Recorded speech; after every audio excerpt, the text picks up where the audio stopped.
Melody, again with Melody of Soul. And as I promised this week, I wanted to go over some money saving, energy saving, and time saving techniques. And before we get started, I just wanted to remind you that this is your moment of empowerment. You're already successful at everything that you do. So don't ever let anyone tell you otherwise. So today let's talk grocery list. And I know this is kind of a weird one because people think, I know how to grocery shop. Well, this is just part of the strategy planning that goes into a lot of my programs. This one has to do with a little bit of meal planning, but for the most part today, we're just going to talk about how to make your grocery shopping more efficient. Okay. So some things that you can do. This is one thing that I do.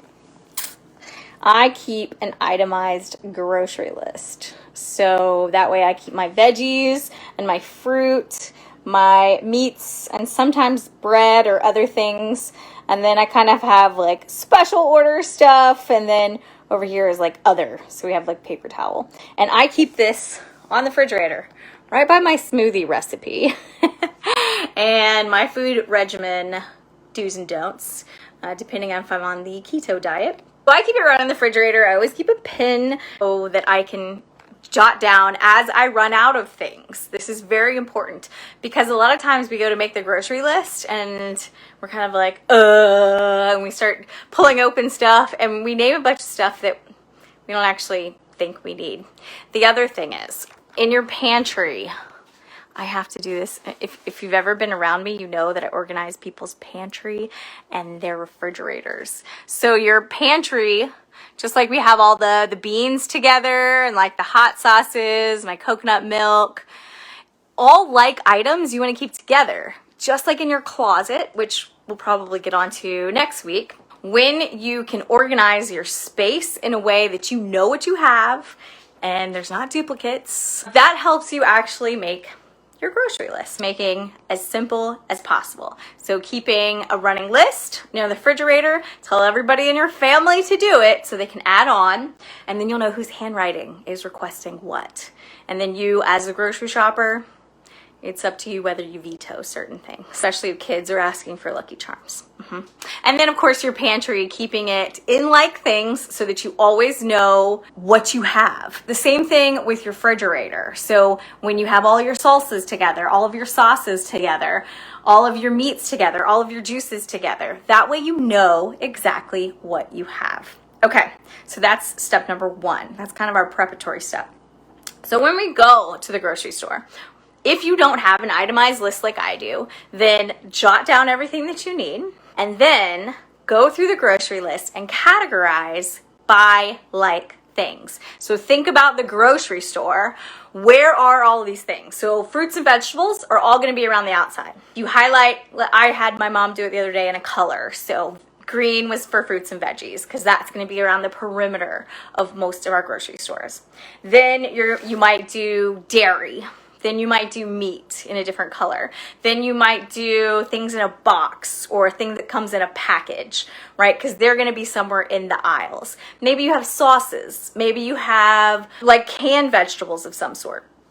And those are going to be different than your fresh vegetables because the fresh stuff is on the outside and everything that's in a can or a box is going to be along the aisles.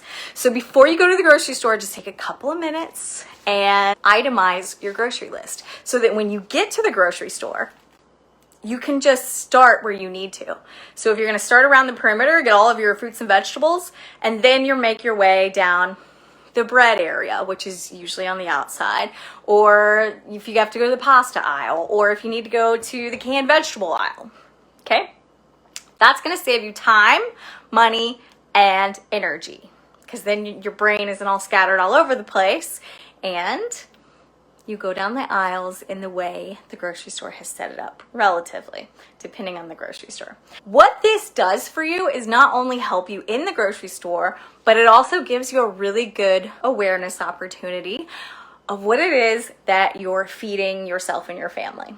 This also helps you realize what your grocery list says about your eating habits. So if you notice that your fruits and vegetables that you shop on the outside, the real food, aren't a lot on your list, but the canned fruits and vegetables you have a lot of, then you can just notice the difference. Be aware of the difference. Also, if you notice you have a lot of meat on your list, or you have a lot of bread on your list, or you have a lot of stuff that comes in a package, like in a box, or you have to add water to it, or you have to microwave it. That just gives you a great indication about what you're shopping for and also what you're consuming, because what you're putting in your body is creating your body.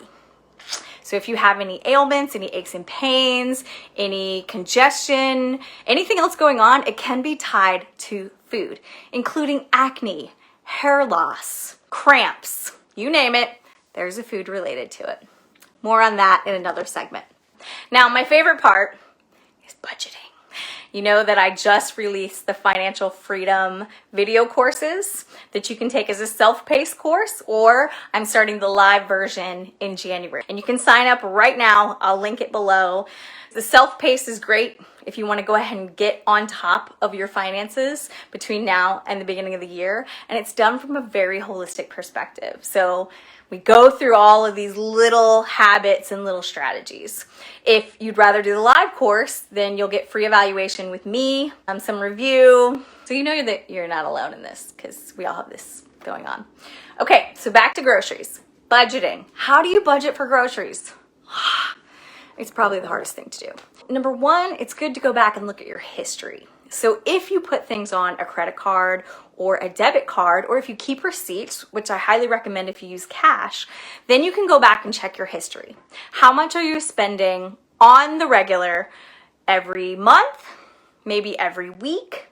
And that's going to give you a great indication of where your budget number should sit for your grocery list. It should be completely separate from anything that you buy at a restaurant, because that is considered eating out.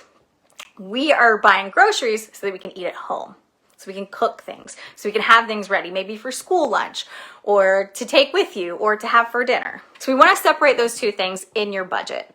And if you don't have history to go back to, then another cool way to do this is, now that all of these grocery stores have online shopping, you could just do this one time just to see how it works. You can actually go online and put in all the items that you're looking for. Harris Teeter is amazing about this. Target is amazing about this. Walmart, I don't recommend, as some experiences with them.